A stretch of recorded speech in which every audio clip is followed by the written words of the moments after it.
So I'm here with LEAH SAPIN, who is Associate Director, Programming and Production at the Human Rights Watch Film Festival. We thought it'd be a good idea to talk to her ahead of the festival going digital, with its London edition, which was curtailed early in the year.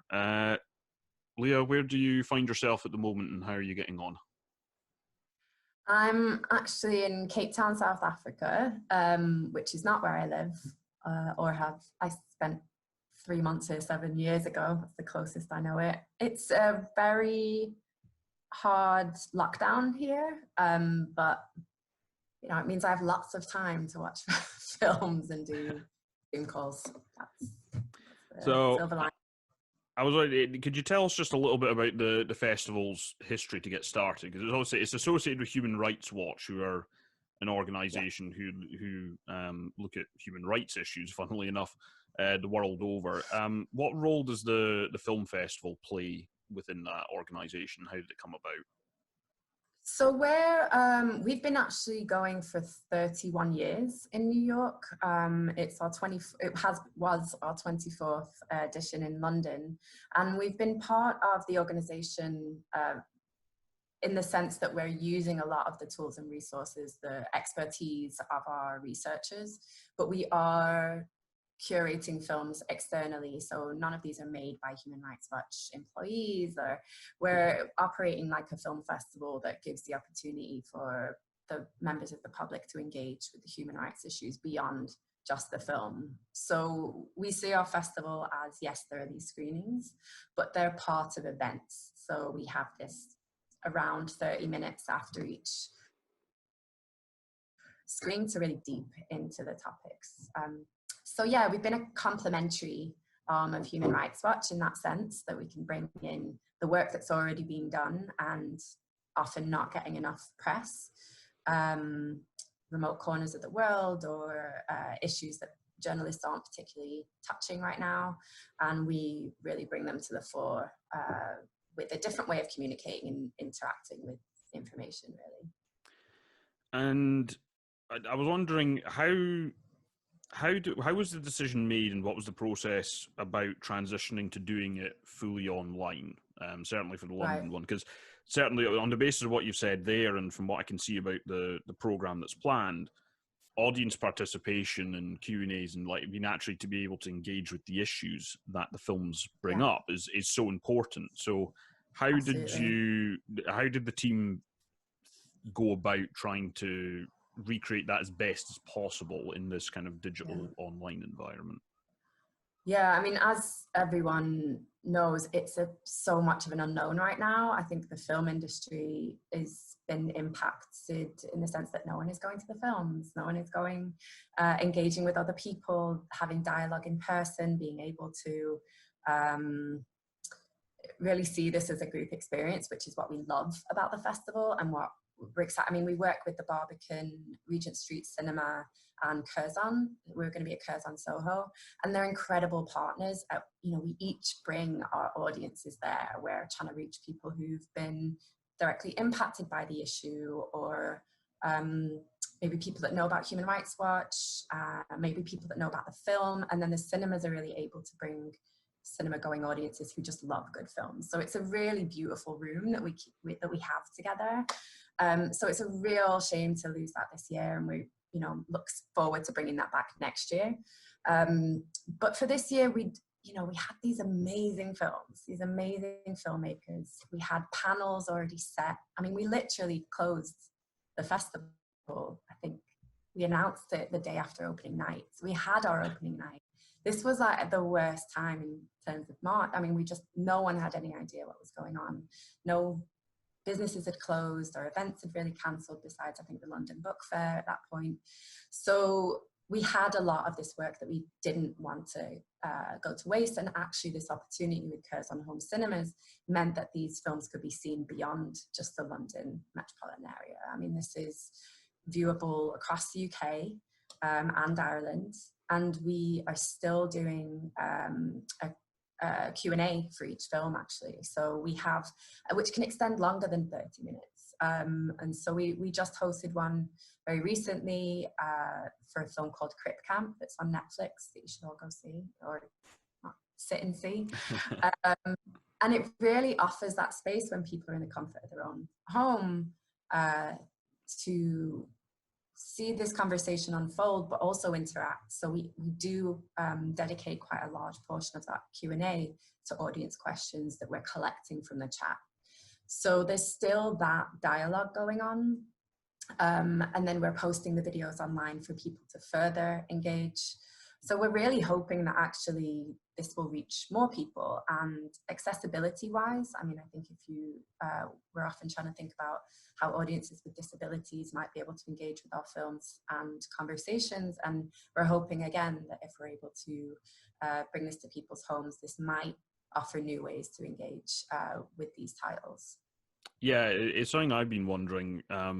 The more and more I see festivals and even just cinemas actually doing these online Q&A events, I'm wondering if this kind of enforced period of experimentation might make people pick and choose the bits that they actually think could work in the longer term. Because I think accessibility is such an important thing generally, but I think also for the type of films that the Human Rights Watch Film Festival is doing. In particular, it's a very, very accomplished body here in Scotland, Take One Action, who show similar sort of films, and like a lot of the issues they bring up are very important. I think it's a great thing to be able to try and get it to more people. One thing I was wondering is, because you've got, for now anyway, this kind of non-traditional audience, in the sense that, you know, it's not a public gathering, you're not having quite the same person-to-person interaction. Did that affect at all which films were considered for the digital edition, or did the focus really just remain purely on the issues that the team want to highlight?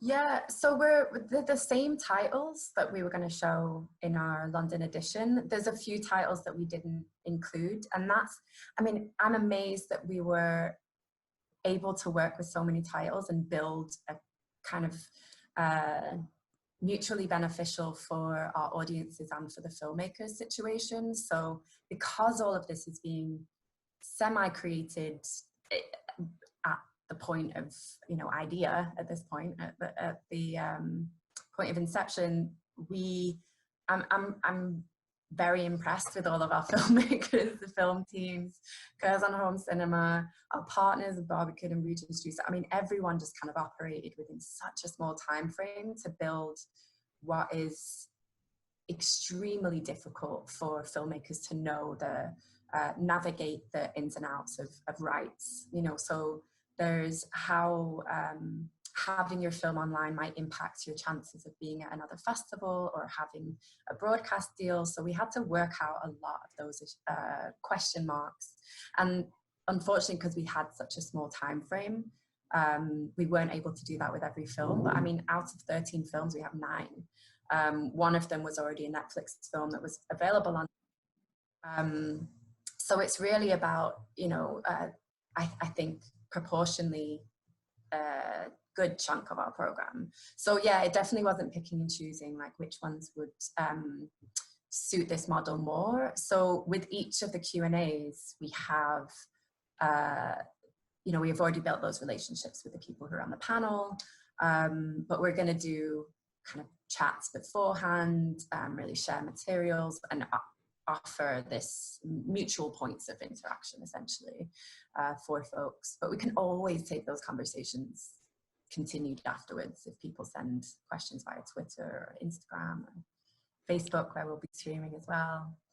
Fantastic. I didn't know that about the that's an impressive ratio to get into the online edition. It's on a more general kind of programming note for the festival. Obviously, for the sort of topics that are being dealt with in the films, there's quite a lag between or for many of them anyway, there could be quite a lag between beginning the film as a production and then actually having a finished, comprehensive story, I suppose is the way you put it. How does that factor into the choosing of the films. I mean, independent of anything to do with them going online or anything like that, just purely because a lot of these things will have faded from the headlines perhaps by the time you get a quality film about them.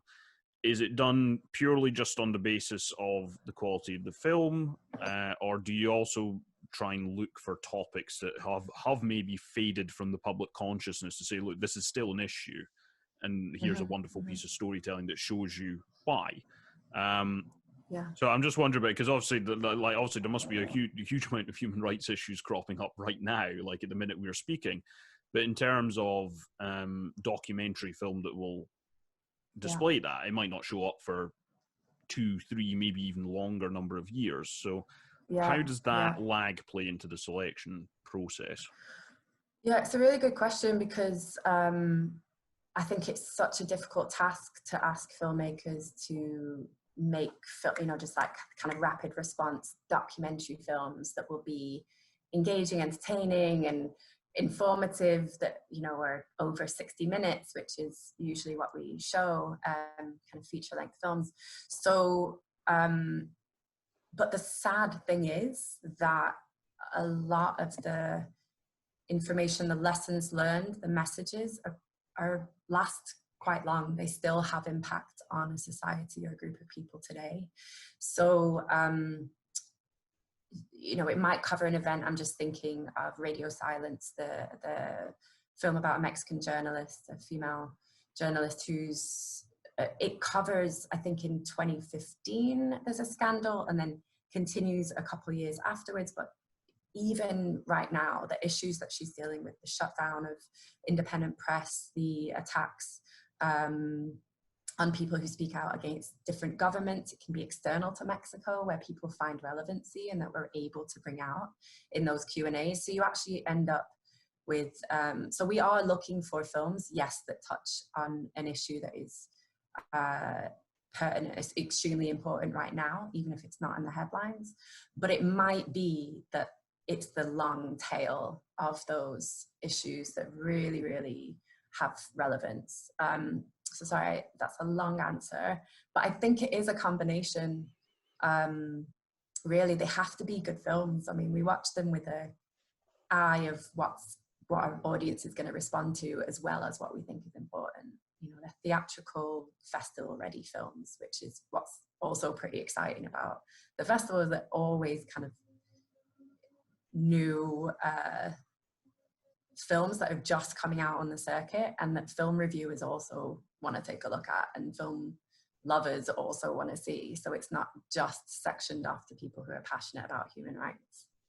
Yeah, in particular, I'm quite pleased because I've managed to get a hold of some of the films to review them ahead of the festival and pass them on to, with my other hat on, editor of Take One. And I think something that strikes me about the films, and even looking at some films that have screened at previous editions that I've then seen pop up on the festival circuit, is they are very much, they're generally in more of a storytelling documentary. It's not really they're not typically a journalistic talking heads type scenario, which I mean, obviously there's journalistic content, right? But it's more about painting a picture and telling a story, because I think that's how people sometimes best engage with these things. And that certainly seems to be the approach that's taken with the films at the festival.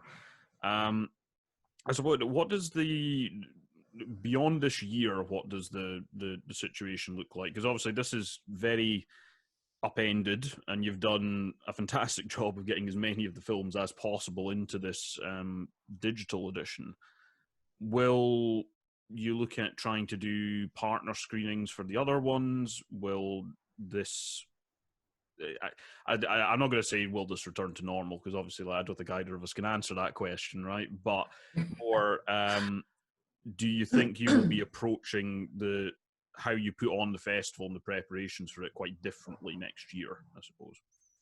A very good question. I think it's so difficult to know. I mean, just as a comparison, so we usually go straight from our London edition to, we finalize our program for New York directly afterwards, and we move forward with this big New York edition that's in June. We had more of a warning time before, and not just after opening night, that we realized it was. So we actually are doing all of our New York edition online as well. So we have 11 films screening online in just a few weeks. And obviously having that prep time makes it a little easier. We're able to host our own films. They live on a platform where people can find out a lot more information about Human Rights Watch, and that's available across the US. I think also the fact that we're able to bring in people on that panel from different corners of the world, and the environmental impact of that is much reduced when you're doing it over the internet rather than in planes. So I think that will likely bear an impact. I think, so yeah, expanding the audience and expanding the people that we have on those conversations, I think will likely take into account. I mean, the reality is that producing a film festival, whether it's online or in person, is a lot of work. And I think we'll have to just look at, like, how did this reach as many people as we wanted? Did people tune in at that time? And this time next year, will people be done with online content, or they only want to be in person? We don't know. So yeah, I think it's going to take a lot of reflecting over the summer, and just keeping our eyes on, obviously, the situation happening in each country, each city, to know next steps. It's very hard to predict. Yeah, so thank you. It's really fascinating to hear how festivals are coping with this current situation, what might carry forward into the future, and just how all those priorities are being juggled. If you can just finish off with it, when is the festival running online? Like, when are the majority? Because there's Q&A events associated with the films, which are available on Curzon Home Cinema and various other sources. So what are the dates for that? So May 22nd to June 5th is when the window that you can see the films. And then what we've done is kind of staggered out the Q&As into a program, so you're not having to watch them all at once, and you can engage with all of them or some of them as you wish. And we have a lineup of all of those Q&As on our film festival website, which is ff.hrw.org, and you can look at each film. You can register ahead of time, which will send you a reminder when our events are. It's free, obviously, and then we will be also streaming to Facebook Live from the Human Rights Watch account for each of those days. Fantastic. They will have closed captioning available for audiences who are deaf or hard of hearing. Fantastic. So we'll put some links to that on the Cinetopia social channels, and also Take One and Cinetopia will probably be reviewing some of the films as well, so keep an eye out for that. Right. It looks like an excellent program, a lot of great issues being brought up, and what look like a lot of excellent films. Thank you so much, Jim. Yep, thank you for speaking with me. Take care. All right, take care.